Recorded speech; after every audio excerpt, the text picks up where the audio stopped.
Hey, welcome back to another video of eTechs. In this video, we are going to learn how to turn off censorship in Character AI. First of all, open up your preferred web browser and head over to Characters AI. Make sure that you are logged into your account. Now, select the character from here. I'm going to choose this character. After that, you need to type a prompt.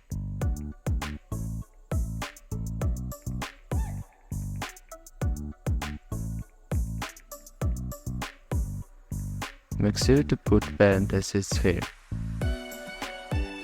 As you can see that it has worked, but if it doesn't work for you, you can simply type turn off NSFW.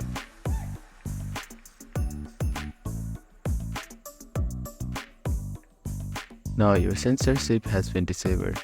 If this also doesn't work, you can type different prompts.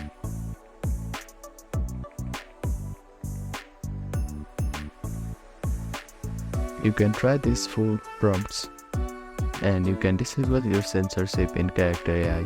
Thank you for watching this video. Please don't forget to like, share and subscribe to our channel and comment down if you have any queries.